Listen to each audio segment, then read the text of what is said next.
Caught wife trying to cheat with my friend from her iWatch. Tuesday, October 27th, 2020.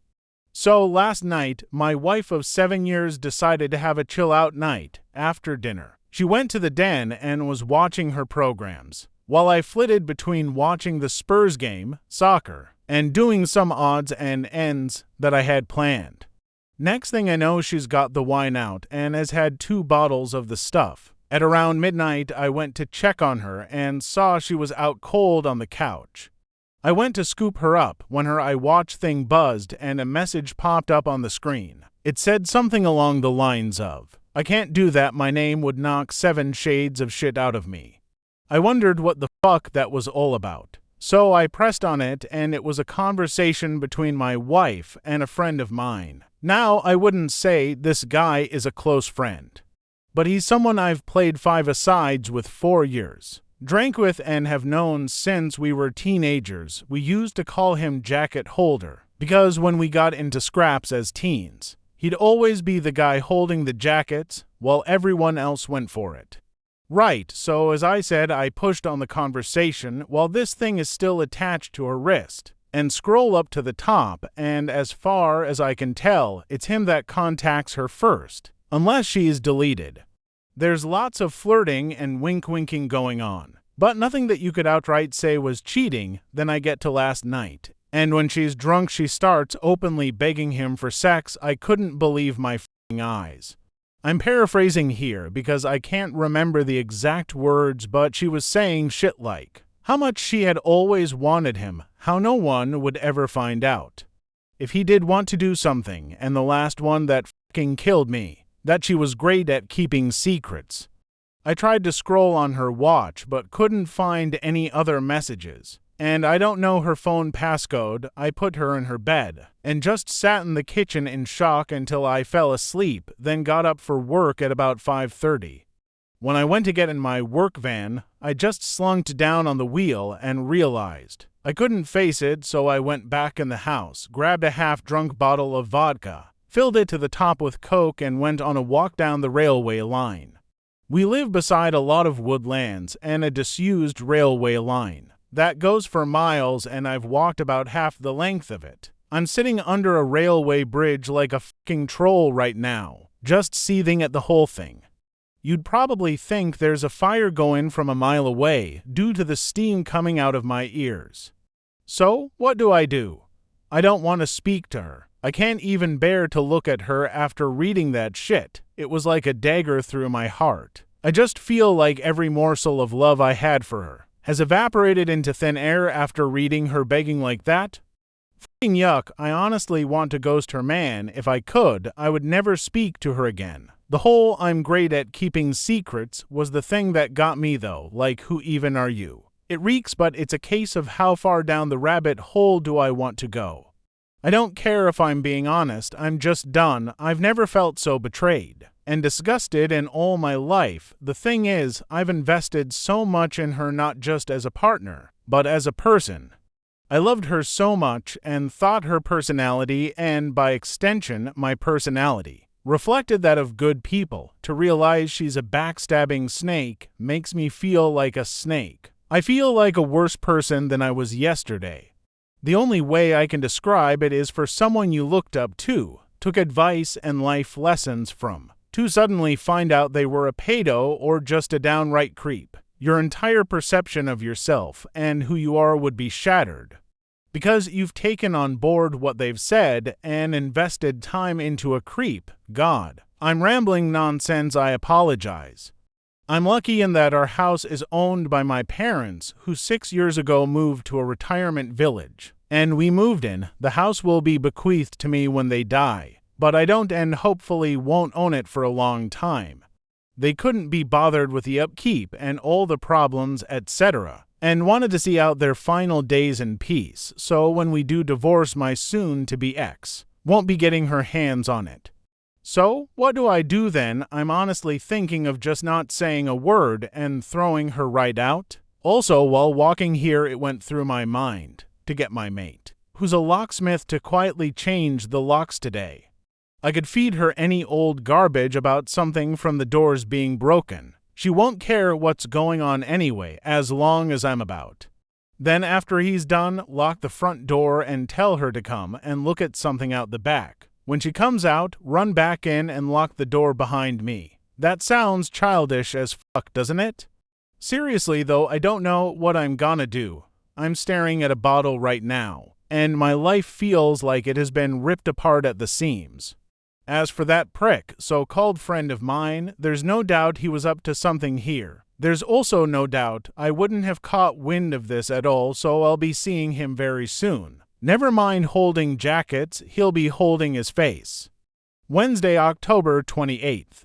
So yesterday I was in a complete mess. Two dog walkers came over to check on me. As I was concerning them, I told them everything. They listened, and the first thing one of them said to me was, "Son, the worst thing you can do right now is drink. It'll cause carnage."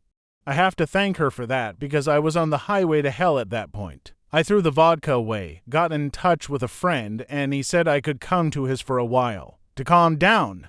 He was at work, but told me where the spare key was. We live in a small town of around 15,000 people, and he wasn't too far away. So once I got there, I sat on his couch just trying to calm down.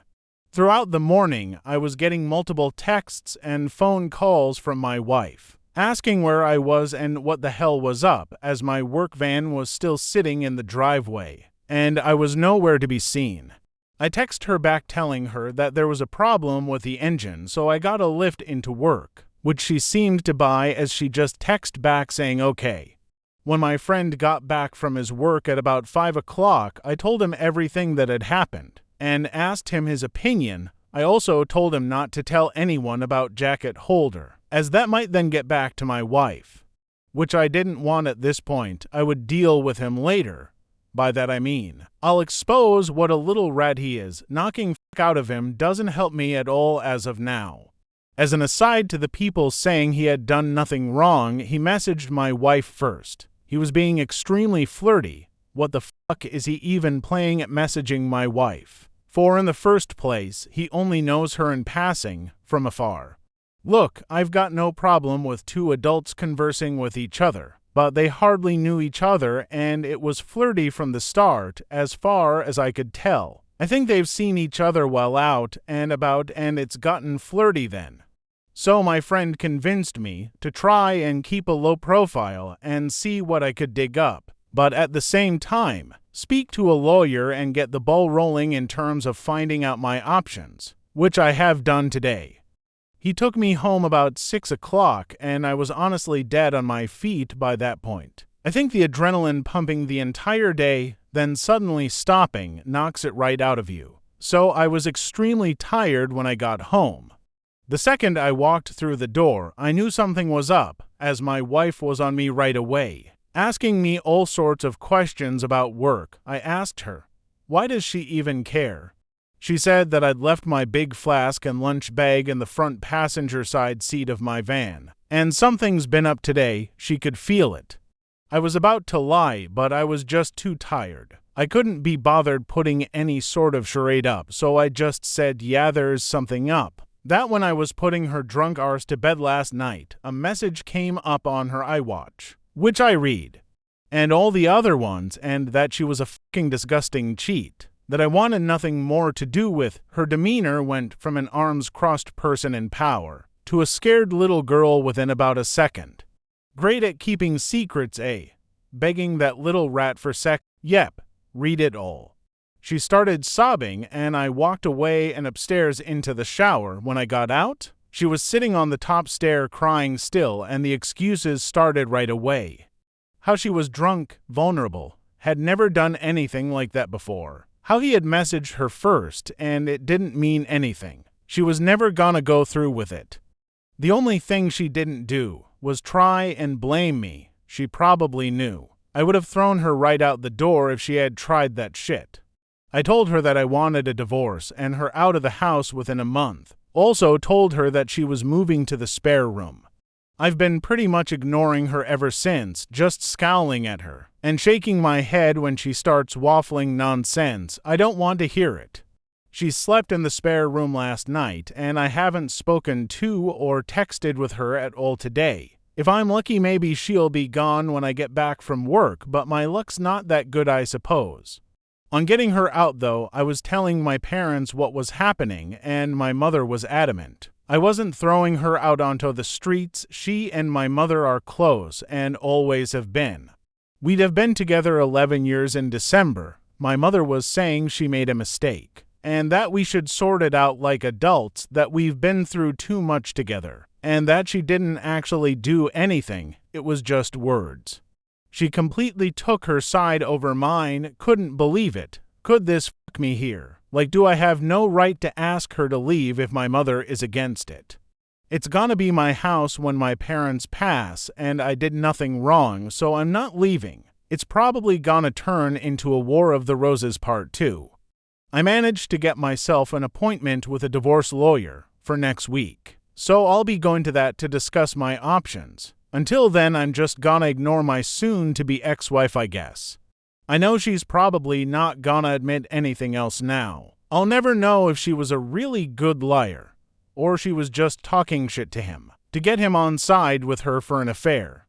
Monday, November 16th. It's now been 20 days since I found out my wife was trying to cheat on me with my friend, and the situation has become hellish. I gave her a month to get out, and she's been sleeping in the spare room, but it's clear now. She doesn't have any intention of going after she got in the ear of my mother. She doesn't have anywhere to go at any rate, but that's not my problem. I've seen my divorce lawyer multiple times, and am now in the process of drawing up a divorce petition and having my wife served divorce papers. I've also opened my own bank account and taken 50% of the balance from our shared account. The atmosphere around the house has been weird, to say the least. The living room has turned into a no man's land where no one frequents, as we both spend the majority of our time in our rooms. I've also intentionally been working late a lot, so I don't have to interact with her much. I had been completely ignoring her, but after reading about the 180, have started implementing that and been civil if a little cold towards her. I'm so glad I did this, as I was beginning to feel like a monster. Refusing to acknowledge her existence, it was not the right way to behave, and I ended up feeling like the one who had wronged her rather than the other way around. The only time I broke from the 180 was when I walked into the bathroom last week, and she was sitting on the floor by the bath crying. I helped her up and instinctively hugged her, though it was more of a there type hug than one with much love attached to it. The sad thing is that I'm so suspicious of her now that I wouldn't put it past her to be waiting on me coming in so she could put on a performance. The thing is that probably isn't even true, but this is the sort of shit that's going through my head in this environment. It's just toxic. She's been crowing about how she'll do anything and everything to save this marriage, anything to prove to me that it was just a silly mistake, so I brought up a lie detector test. I don't plan on ever getting one done, wouldn't even know where to start. I just wanted to gauge her reaction. She was all for it, well until a few hours later, when she came to me, tablet in hand, going on about how inaccurate they are, and that anxiety and nervousness can throw up false readings, and with her and her anxiety disorder and all. I just laughed, wasn't even a normal chuckle either. It started as a bit of a cackle, and ended in a childish giggle. It appears she would do everything to save this marriage. Well, everything except take a lie detector test. It doesn't even matter anyway. I meant what I said. Every morsel of love I had for her dissipated into the atmosphere after I read her say those horrible things. I don't see her as my true love anymore, the person I could tell anything to and would trust with my life. I just see trash that needs to be taken out before it stinks the place up. Jacket holder has been the talk of the town since I exposed him to our friend group a few weeks back. It's safe to say he has no friends left among us and has been completely ostracized. I tried phoning him a few times, but he refused to answer, then blocked my number. F that little rat. I hope it was worth it. I've spoken to my mother multiple times about this, and during a heated argument, Asked her why she was taking my wife's side, like was there something she wasn't telling me here? What was she expecting? Us to live like roommates, go on like nothing happened. It's ridiculous. She said she has always seen my wife as the daughter she never had but always wanted. My mother had a stillborn daughter before I was born, and it has haunted her. So she latched onto my wife and has done since we got together, as I said previously. They have a close bond. The fact my wife doesn't have any family and only a few friends, who have their own busy lives and families, means if I threw her out she would be all alone, and my mom thinks that's unacceptable, especially during a pandemic. She tried to get me to come to a compromise, saying that in 3 or 4 months we should look at it again and see where we are mentally, and is pushing me to try couples counseling before I throw in the towel. I'm not doing that. The thought of being in the same house as my wife over Christmas makes me feel ill. She'll want to do it right as she does every year, and it'll be a complete shit show. My dad, God love him, has never been much of a talker. Never up nor down, just always there. He's a quiet, proud, but timid man, and my mother's word has always been the one that matters in our house.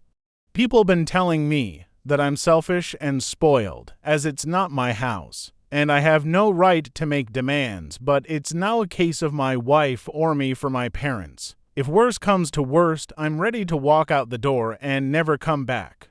F this house, I have to be able to look at myself in the mirror with some semblance of self-respect, and someone has to keep their word in this debacle if I do leave. My friend has said I can stay with him for a few weeks or so till I get myself sorted.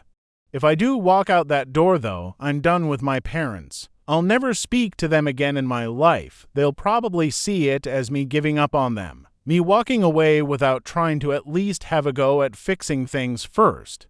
I see it as them choosing someone who broke my heart over me. Like, what will be the logistics of this once I'm gone? Just her staying there herself. My mother and father looking after a backstabber while their flesh and blood goes off alone. A little more info on the house. My parents let us move in a year after our wedding. It was an apparent belated wedding gift, although that was just the chatter from them at the time. They were always planning on moving out and moving us in. I've spent tens of thousands on it over the years, but that's neither here nor there. I have fantasies of leaving this all behind, going somewhere new and starting again. But I don't have anywhere else to go. I've lived in this town all my life. It's all I know. Am I being too harsh here? I'm literally ready to slingshot my parents right out of my life, but I feel so torn. Why am I the one who has to lose everything and everyone? I've tried to be good, and I always thought you make your own luck, and that good things happen to good people. Maybe I'm not as good as I think I am. Maybe I deserve all I fucking get. Wednesday, December 2nd. Well, since this morning I no longer call that house home, I saw on the calendar that my wife had a hospital appointment with her ophthalmologist, so knowing she would be gone for a few hours, I took that as an opportunity to get my stuff together and move out, which I have. After getting my things moved and sorted, I put the house keys on the kitchen table, along with the divorce papers I received from the divorce lawyer last week, and was on my way. I've blocked both my wife and mother's numbers, and any communication I have with my wife going forward will be done through my lawyer. In terms of my living situation, I'm staying with a friend for a week or two, but hopefully I should be in my own rented place before Christmas. I haven't spoken to my parents in a few weeks. Last time we spoke was via text, and I tried to tell my mother in explicit detail the things my wife was saying during her texts to Jacket Holder. Why it hurt me so much, and why I didn't think it was her first time doing it with the whole "I'm great at keeping secrets" comment, and thus could never trust her again. My mother texted back saying she couldn't speak to me when I was like this, and she would let me cool off. She tried to phone me a few days ago, and I blanked her call. And as said a bit further up, since today I've blocked her number. I feel so let down by my parents, and at this point, it almost feels worse than the original betrayal from my wife, the way I'm feeling right now. I don't think I'll ever speak to them again. I think in times of strife, you look to your family to be strong for you, to be a rock and give you, the wronged one, support. My parents have been weak. They've made me feel like the one in the wrong. Like I'm overreacting and it's me that's ripping this family apart. Well, it's not. I never asked them to move mountains for me. Just move my cheating wife out of the house and they made their choice. My father also had the chance to put his foot down for once in his life and stand up for me, but didn't. You make your choices and you live with them, I guess. People have been saying things like, I threw in the towel so easily. I was looking for a way out and didn't love my wife because I didn't try hard enough to save things, but that's not true. I loved my wife more than anyone on this earth, and I was broken when I discovered what she was doing. I think we all have boundaries, and once those boundaries have been crossed, things change irrevocably. When I read those horrible texts, something changed inside of me. I fell out of love with her, like being snapped out of a spell in the movies. Anything tried after that is just delaying the inevitable. I have to say that I'm interested in the whole dynamic of their relationship now that I'm gone. Like, are my parents gonna continue supporting her, knowing that it has finished their relationship with their son? As for me, I'd love to travel. My wife hated flying, so most of our holidays had been to southern England, the likes of Newquay and Torquay in Cornwall and Devon. So it would be great to travel abroad again. The last time I was abroad was when I was 20 for a mate's holiday in Greece, so 13 years ago. I'd love to see a bit of America, so once this pandemic calms down, I've definitely got my sights on the States. Wednesday, May 26, 2021. It's been over 7 months since, and I honestly thought that was it for me. I had made my decisions and done what I said I would, but I got a phone call this morning that has dragged me back into the mire. I have moved 15 miles away, changed my phone number, and am still in the process of divorcing my wife. She has completely ignored all the requests from my divorce lawyer to cooperate, which has hindered things. We're now in the process of putting in an application for deemed service and trying to have her served officially by the courts. If she continues to ignore, then I can proceed with a divorce without her input. Well, this morning while at work, I got a phone call from my friend telling me that my dad was trying to get in touch, as my mother is not well and would it be okay if he gave him my number. I said okay, and my dad phoned to tell me Mum is in hospital. She's stable though not great. Obviously, I was shocked as I've not heard my dad's voice for so long. It was also the most emotional I've ever heard him. He told me my mum really wants to see me, so would I meet him at the hospital tonight and go in and see her with him. I said okay, and I've arranged to meet him outside the hospital. I ended up going home from work as I couldn't concentrate, and I'm climbing the walls here, wondering if I've made the right decision, wondering if I'm about to get dragged back into this shit show that I walked away from. I've never felt so nervous in my life, and the lack of control I have over the situation has sent my mind spiraling in lots of different directions. I feel like I'm walking into a burning building blindfolded with no idea where the exits are. Why does she want to speak to me now? Has she had a change of heart? Unless she's also had a personality transplant. While in there, I find that unlikely. Will my wife be there? I have no interest in ever seeing her again. I'm still angry about what transpired with them, and the way they took my cheating wife's side over mine. I've been going back and forth in my head about going at all, but I will go. I was also thinking about seeing if she wanted to speak over the phone instead, but not sure if she would do that or even if she's well enough. I feel like the bad guy here, and that I might have caused this from walking away. How would you handle this? Saturday, May 29th. So I did end up going to the hospital on Wednesday night, after much toing and froing. I was genuinely about to back out at the last minute as I felt my bottle crashing. But I needed some closure, and knew that I wouldn't forgive myself if I didn't go and something happened. When I drove into the hospital car park, I had this surreal feeling of paranoia, and was half expecting my wife to jump out from behind a bush or something. I met my dad at the entrance, and it was pretty awkward. as he tried to hug me and I said no. I then said if my wife is here in any way, shape, or form, then I am about turning and out the door. He assured me she wasn't, and we made our way to the ward where Mum was. When I saw my mother, I got the fright of my life, as she looked like she had been in the wars. Never have I seen her look so frail. She's got an extreme black eye. Also a lot of bruising and purple yellowness down one side of her face. She took a serious fall, broke 2 ribs, shattered her elbow, and banged one side of her head on the ground, so elbow, ribs, then head in that order as she went down. She looked zombified, but perked up when she saw me. She told me how much she's missed me, and that she wasn't sure she'd ever see me again. I told her if she had really wanted to get a hold of me, she could have done. We spoke for a bit about what exactly had happened and how she was down for a few hours before my dad found her. Also that she was determined to get back to normal and mend bridges with me. I brought up my wife and that I had been pushing for a divorce, but she was either ignoring the letters or wasn't getting them. So I asked if she's still in the house. Mum admitted she was, and Dad started to look uncomfortable. I just looked away in disgust. Mum started saying how lost my wife is without me and that she's not in a good way. I knew then that nothing will change. She's not had an epiphany or seeing things from a new perspective. She just wants the status quo back. She said that the house is my home and always will be, but I told her I don't want it. It means nothing to me anymore, and all it holds are bad memories.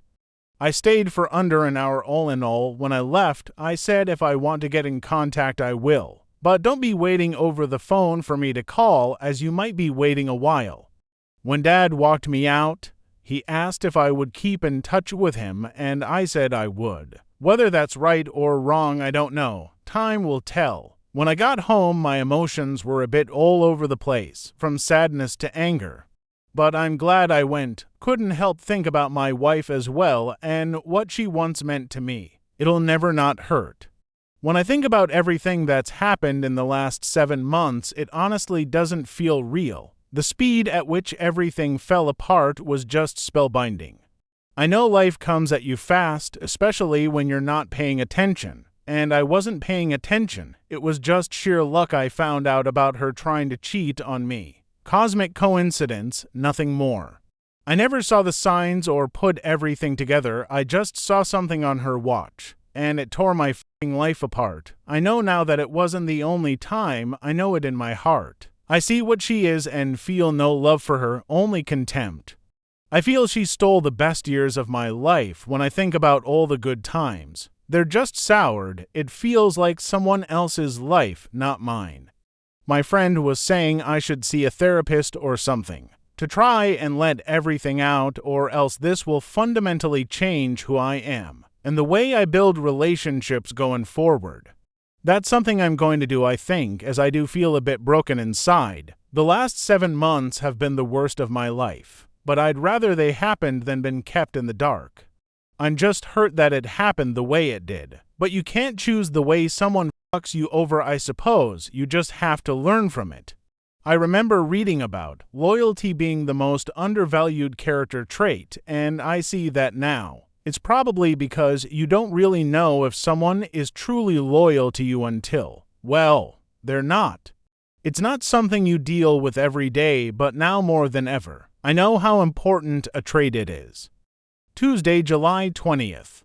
Firstly, I'm now in the home stretch in terms of divorce from my wife. She has signed the divorce papers and sent them to my divorce lawyer. So all that's left now are the formalities.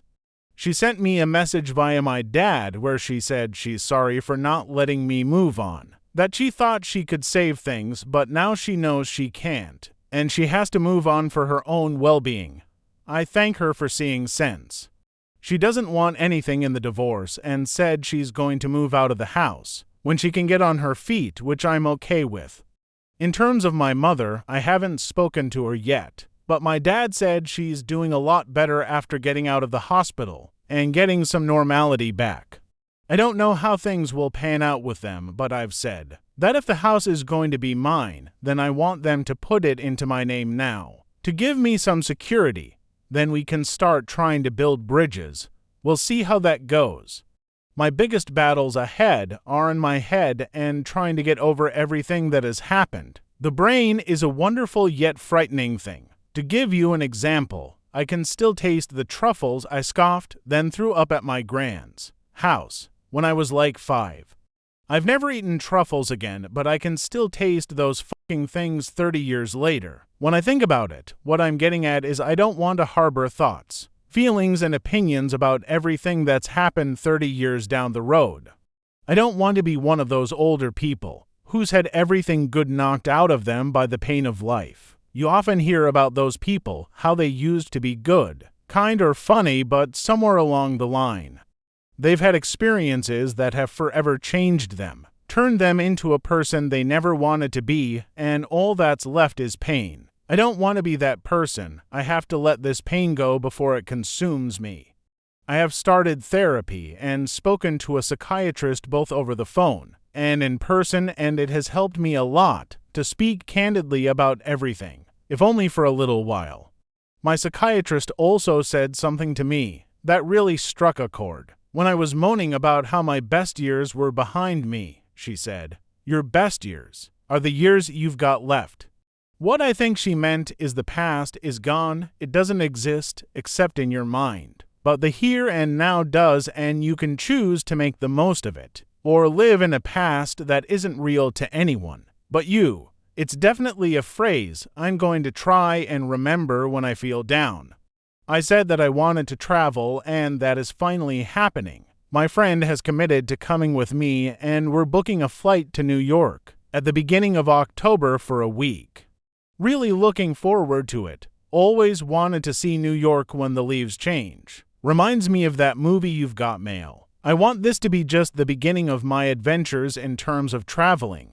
I want my latter 30s to be littered with memories from escapades I've had abroad. Well, that's the plan anyway. All I know is that for the first time in what seems like a long time, I'm waking up with hope in my heart and walking with a spring in my step. If that's not progress, then I don't know what is. Wednesday, October 27th.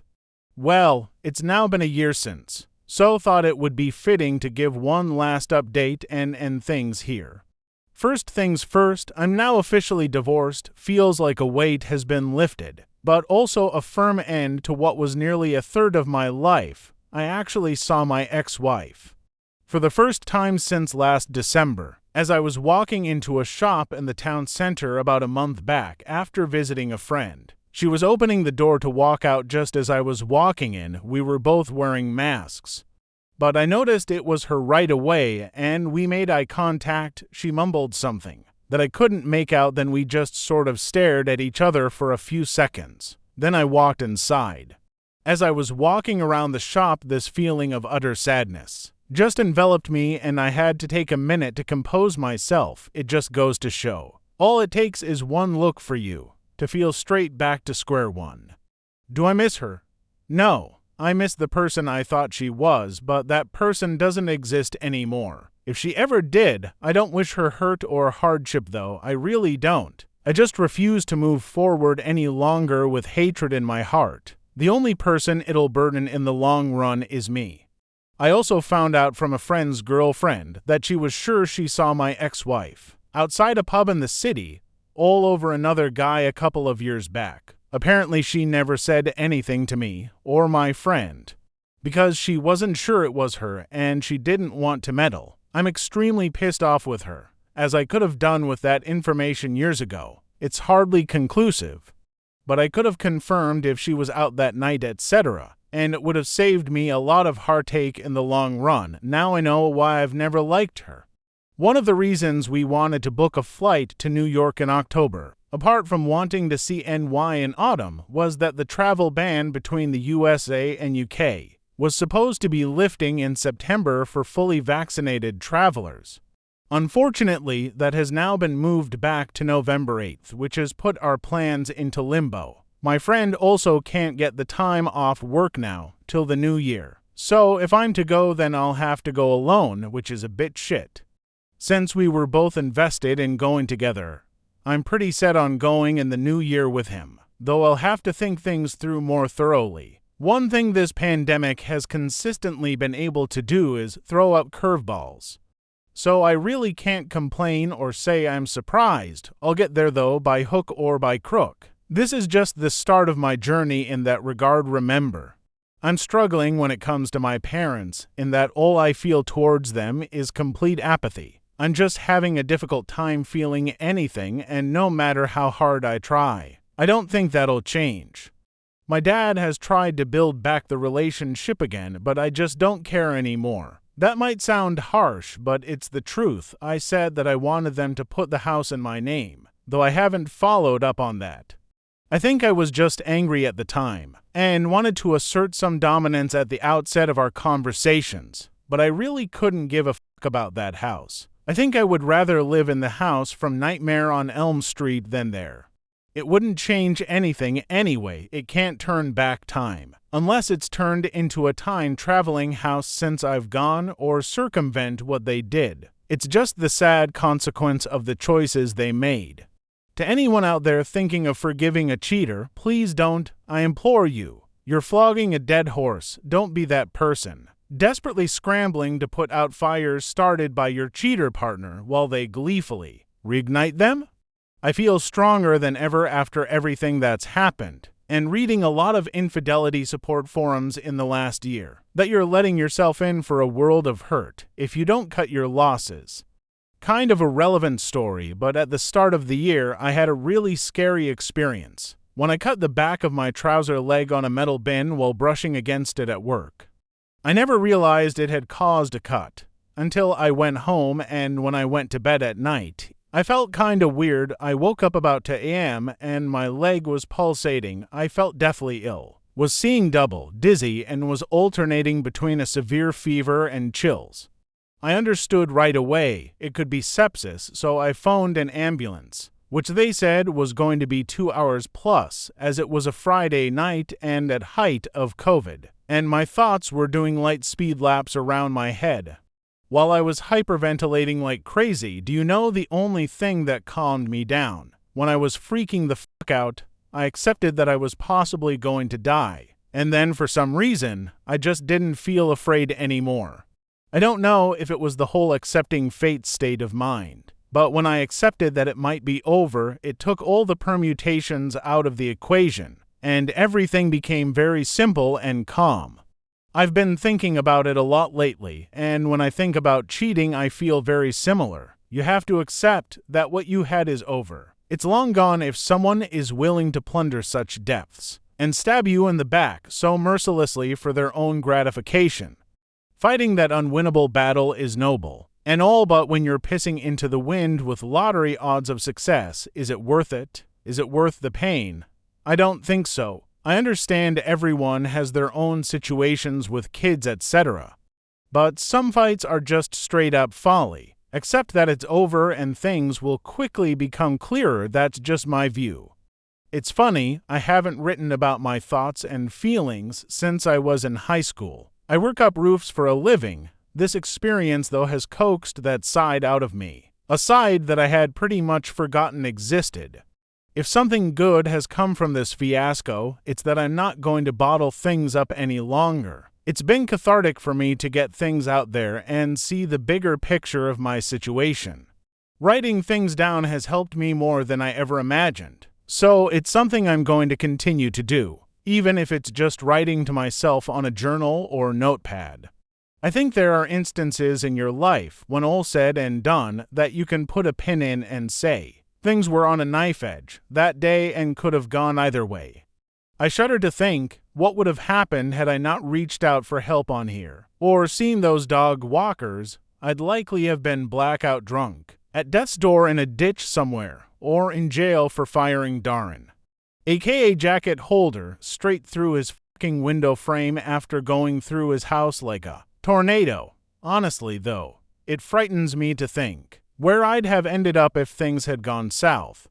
I was not in a good way, and being drunk, embarrassed, and incandescent with rage is a combination that can cause chaos whatever way you cut it. In the end, I'm just happy I made it out the other side without hurting myself or someone else.